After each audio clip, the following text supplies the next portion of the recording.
Now, our last panel discussed the strategic level of war. President Wilson and General Pershing operated at the strategic level of war. As the AEF commander, though, Pershing had to translate that strategy into operational level instructions for his units to execute on the many battlefields. Pershing had to rely on the talents of his subordinate generals and officers to provide the necessary expertise and leadership. Our next panel is going to delve into the American operational and tactical leadership. And our first speaker is Chief Historian of the White House Historical Association and is a World War I scholar, as well as a scholar of George Washington. Dr. Ed Lengel has authored 2 books on the First World War, Thunder and Flames, Americans in the Crucible of Combat, 1917 and 18, and To Conquer Hell, the Meuse Argonne, 1918. And both these books capture the demands of operational and tactical leadership in combat. Ladies and gentlemen, Dr. Ed Lengel.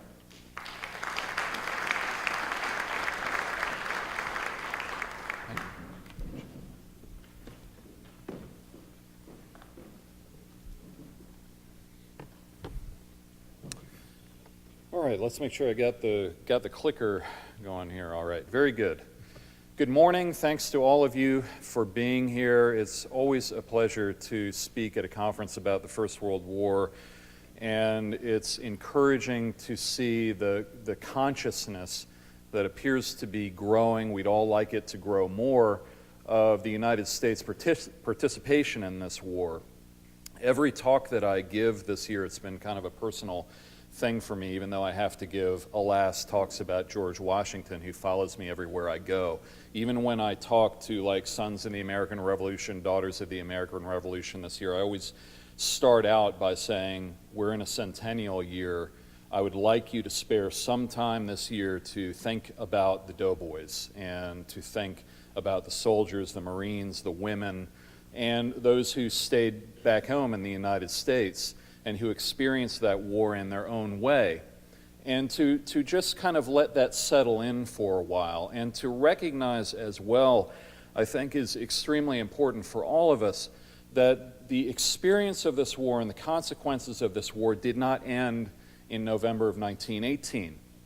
They moved into the United States as the participants in the war on the Western Front or in other fronts came back home, changed to the United States in a multiplicity of ways.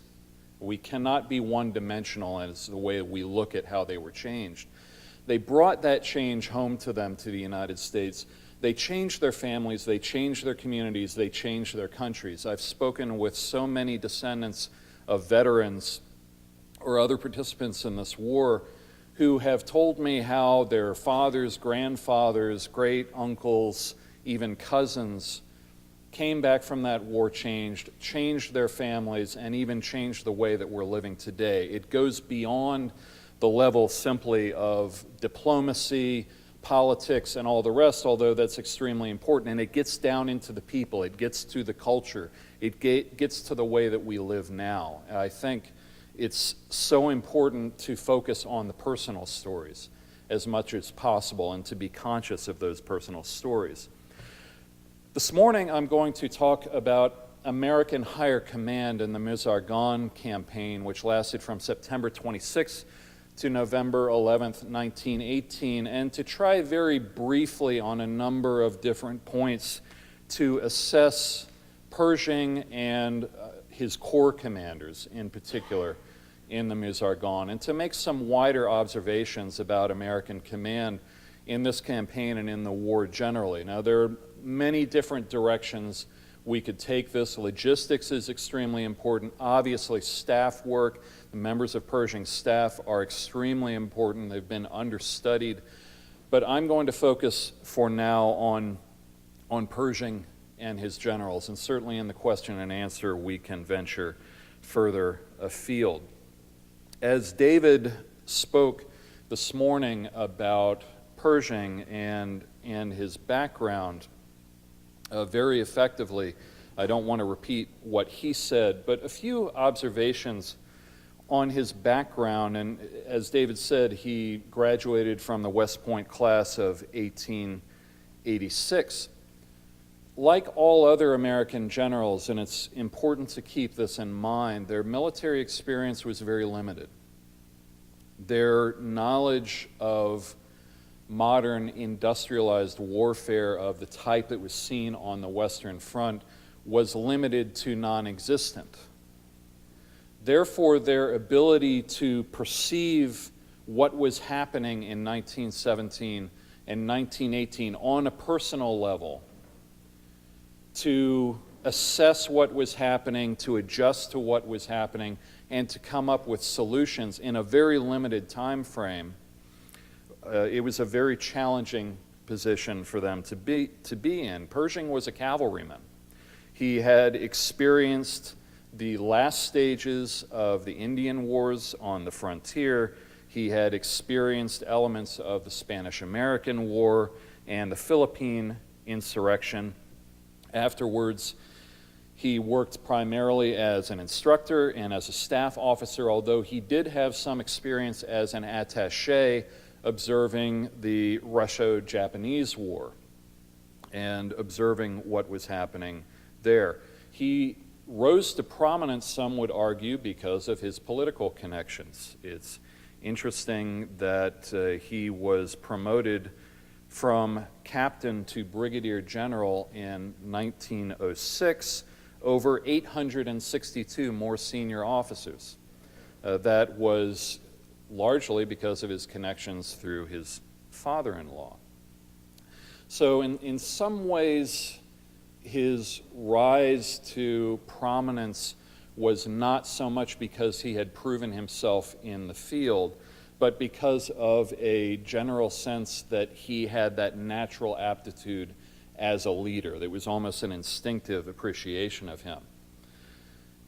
You cannot understand Pershing's personality and his approach to the war without dwelling, at least briefly, on the Presidio fire of August 1915, when Pershing learns from a reporter who calls him up on the phone that his entire family, except for his young son, has been killed in a fire at Presidio, his wife and his daughters. It clearly transformed his personality. I would argue that from this point on, Pershing lived by willpower. Willpower was an integral part of his personality during the war, this sense of maintaining focus, maintaining strength.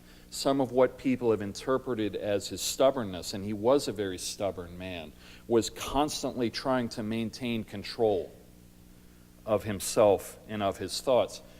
It's interesting as well, too, that the Presidio fire pulled him away from his observations of the European war. One of my critiques of American High Command, and as Michael said, we were utterly unprepared for this war, there was very little effort made to observe and to assess European modes of warfare from 1914 to 1916. Pershing made some effort in 1914-15 to follow the war from a distance and to see what was going on from a soldier's point of view. After the Presidio fire, he simply doesn't pay attention anymore. He's got other things to think about. Most of what we saw happening in Europe and what we thought we knew about what was happening in Europe was on a very superficial level.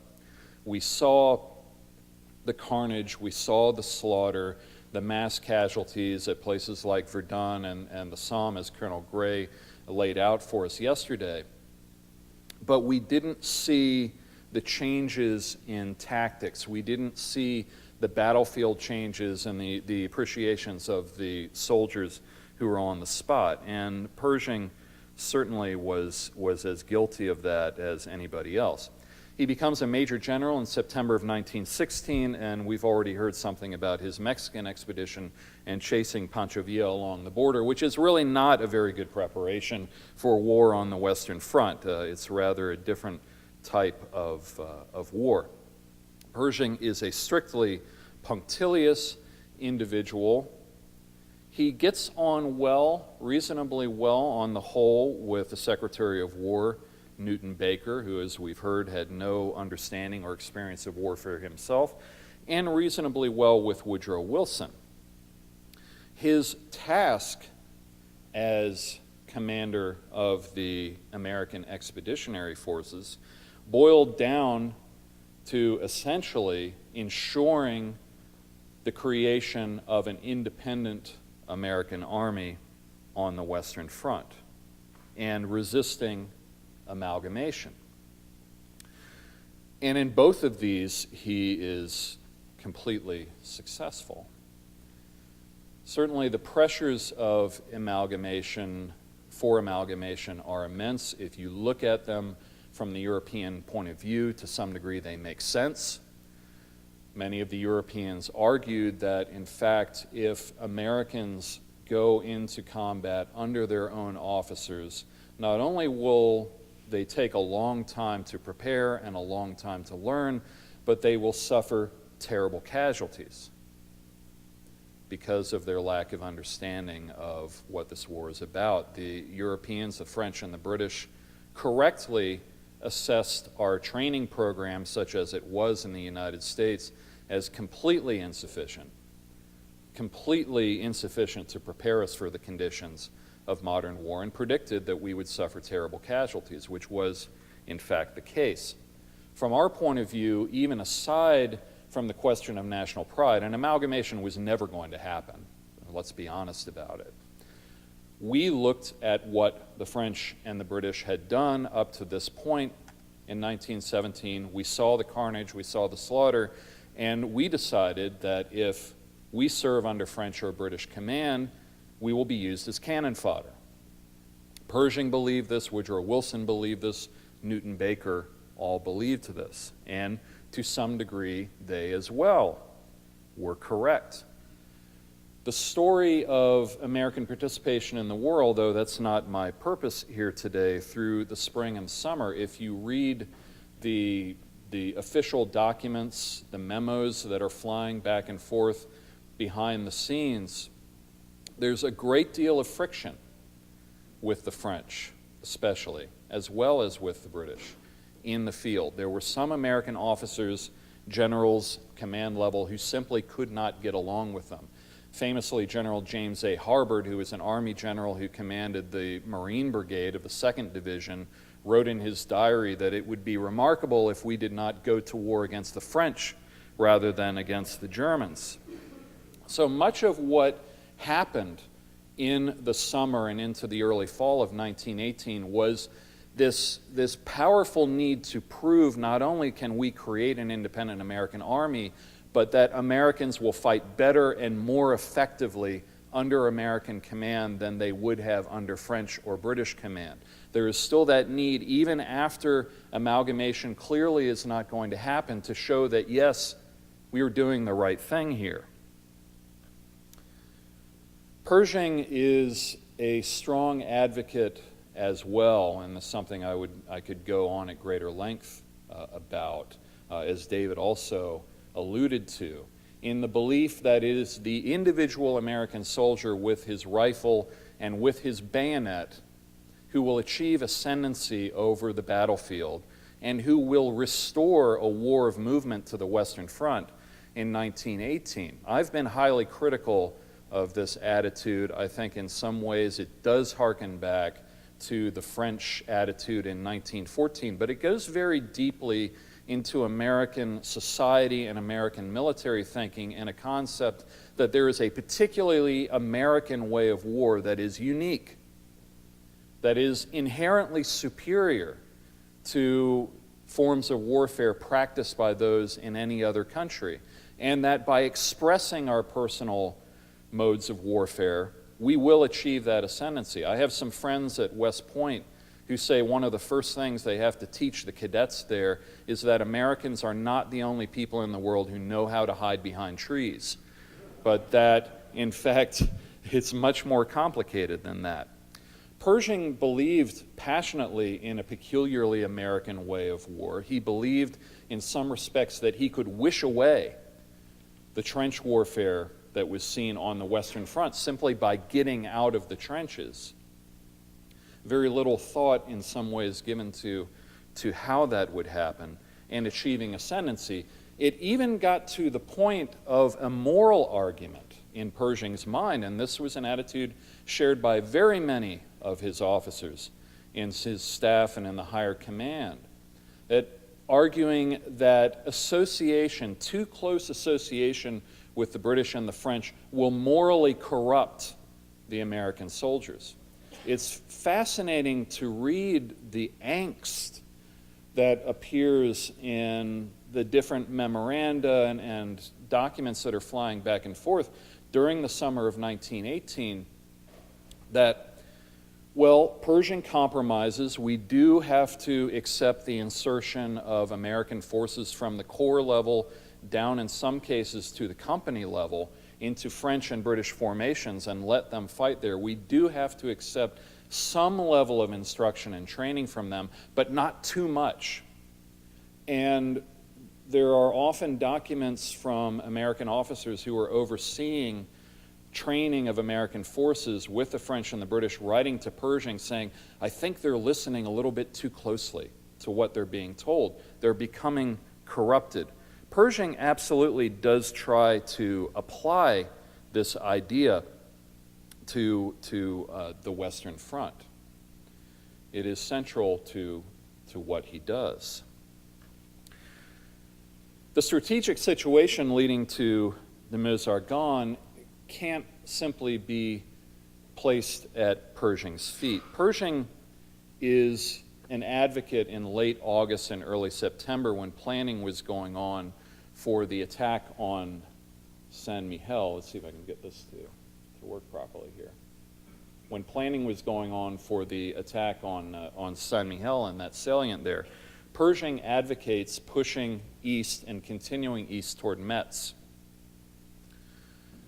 There are many who have argued that if Pershing had had his way, we would have had a far more successful venture in the autumn of 1918 than we did in fact have in the Meuse Argonne, and Michael has certainly laid that out for us. I think Foch was completely right that attempting to pursue an offensive simply east into Germany toward Metz would have been to have invited disaster. It's not simply a matter, although it is part of the problem, that it did not fit in with Foch's concentric strategy, but it would have been in some ways a repeat of Plan 17.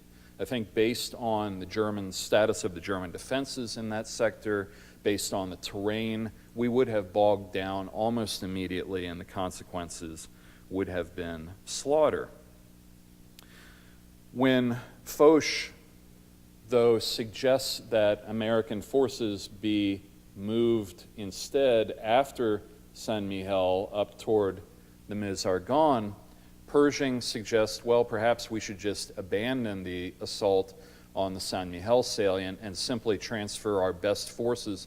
There were probably 6 or 7 fairly well-tested American divisions at this point toward the Meuse Argonne and carry on there. Foch says, well, no, I think you should go ahead with your attack on Saint-Mihiel and then assault the Meuse Argonne, which is a massive logistical undertaking. Foch achieves agreement to his plans to some degree by flattery. He's very good at that, by saying it's only the Americans who can do this type of hard work. He's very smart about how he carries that on. As we know, the assault on Saint-Mihiel goes very well indeed. I know there's a new book about that coming out by Mark Grotelushin, in which he argues that it was indeed a severe defeat for the Germans. The Germans were intending to evacuate that salient anyway, but they were not prepared when the Americans attack, and the Americans inflict serious casualties on the Germans. But one of the consequences of this is that the more veteran American forces are used in Saint-Mihiel, and it's largely green divisions that are used in the Meuse-Argonne.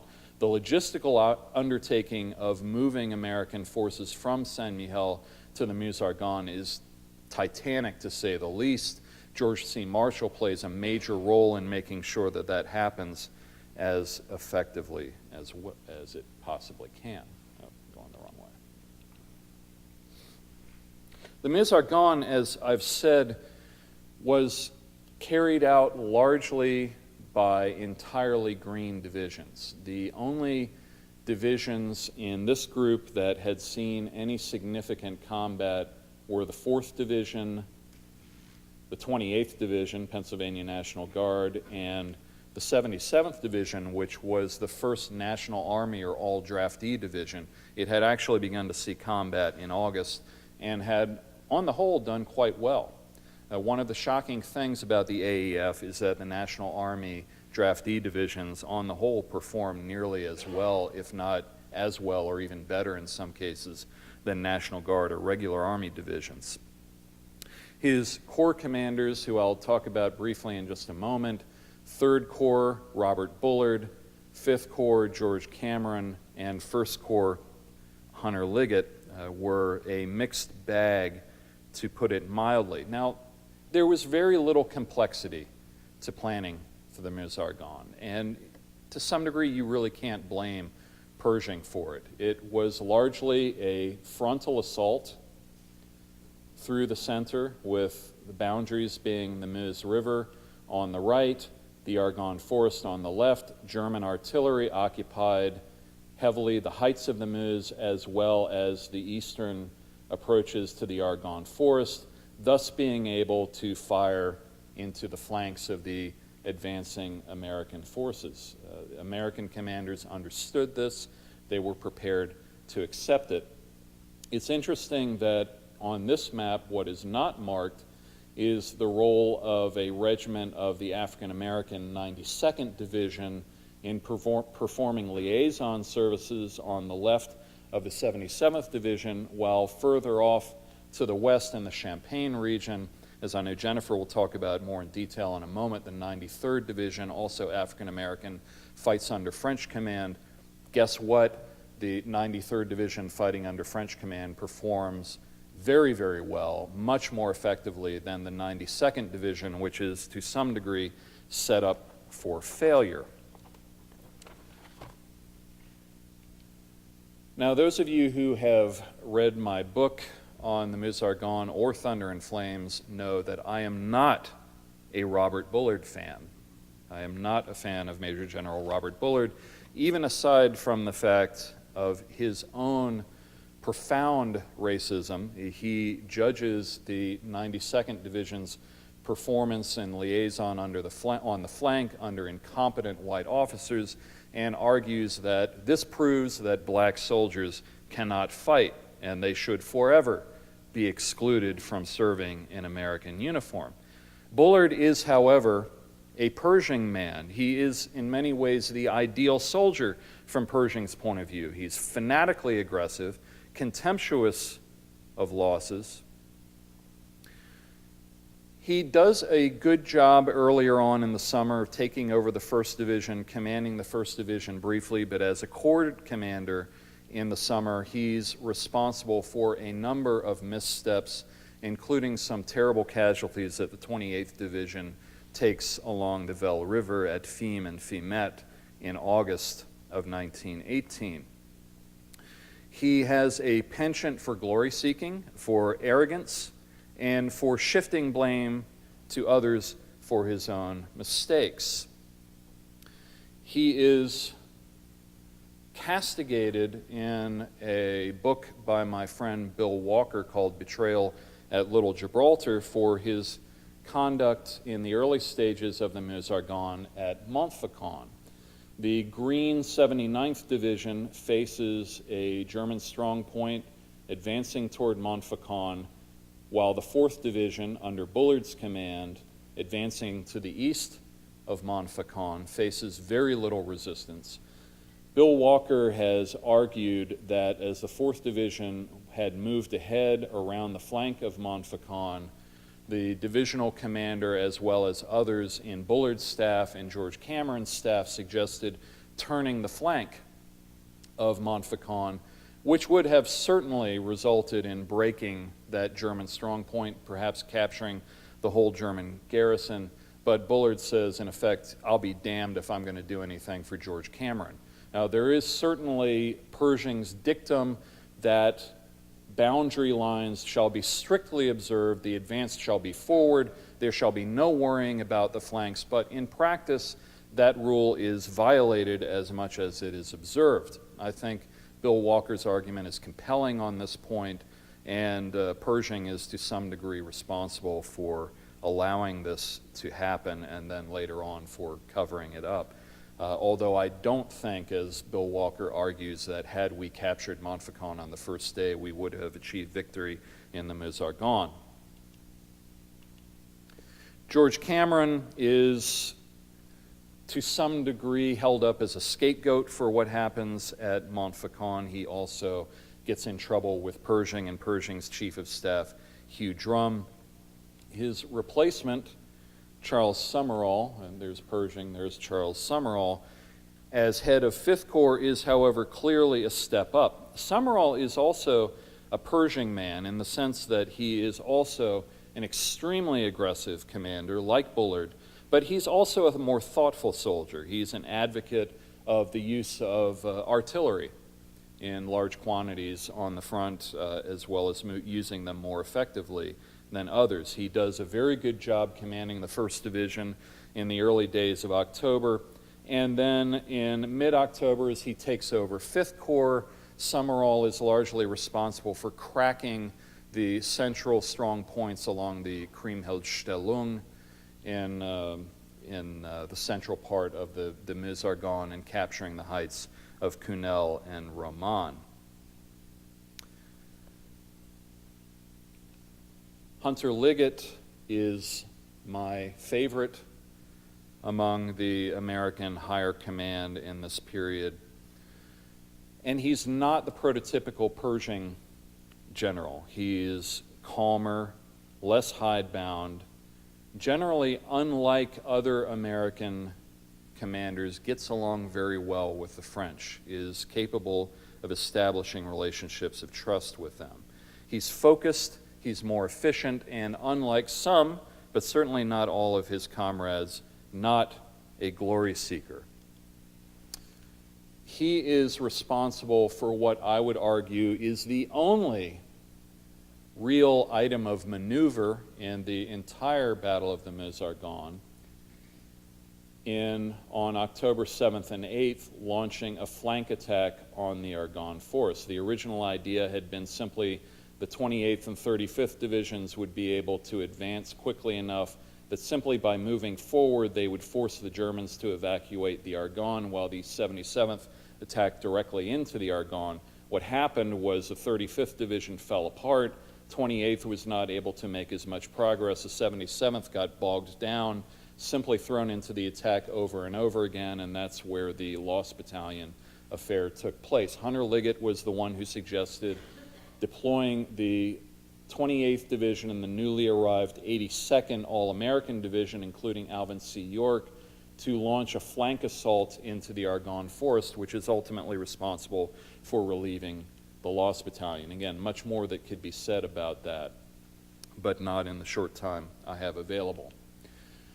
Pershing's, I think, greatest act of courage, and Colonel Gray talked about this yesterday as one of the qualities in higher command. I believe Pershing's greatest act of personal courage in the Meuse-Argonne came on October 11th, when he decided to remove himself from command of First Army effective October 16th. He was approaching a nervous breakdown. He recognized that he was no longer the right person, no longer capable of carrying on this brutal slogging assault into the Meuse-Argonne, that his greatest area of effectiveness would be to command from a higher level to manage strategic relations, political relations with the French and the British. And he pulls himself out and puts Hunter Liggett in command. That's an act of self-sacrifice.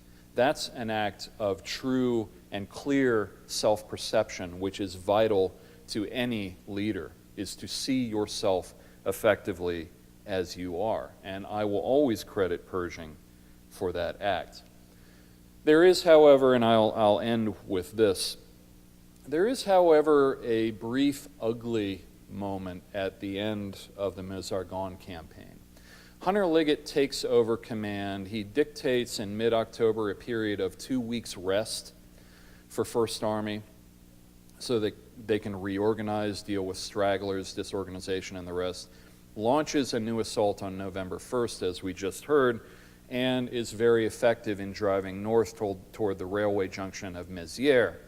However, as American forces begin to approach Sedan, which we've heard about a short time ago this morning, Pershing and Charles Summerall both decide we've got to get to Sedan first, despite its very clear symbolic importance for the French. And what actually happens, we could talk more about it at Q&A, is that Summerall takes Pershing at his word, even though Summerall is on the right flank of the advance in general toward Sedan. Summerall decides to, with his 1st Division in the lead, cut across the axis of advance of his fellow American forces. As they're advancing north, he's on the right, cut across to the west to take Sedan, to the point that it causes utter chaos in the American lines. Douglas MacArthur nearly gets himself shot and or arrested in trying to hold up the 1st Division's advance before Hunter Liggett and others come to their senses and say, we really shouldn't be doing this, and halt the advance on Sedan. So there's a brief, ugly moment at the end. On the whole, I'd say that American higher command in the Meuse-Argonne is a mixed bag. I do believe I've tempered a little bit what I've observed in To Conquer Hell, and think in To Conquer Hell I was much more critical of Pershing than I am now. I think Pershing did have some great qualities. His determination, certainly his stubbornness. He did carry out his primary objectives in creating an independent American army in the Meuse-Argonne. But at times, the tactical leadership, the operational leadership left much to be desired. So we look toward the example of individuals like Hunter Liggett, and we'll try to emphasize those as we move forward. Thank you very much.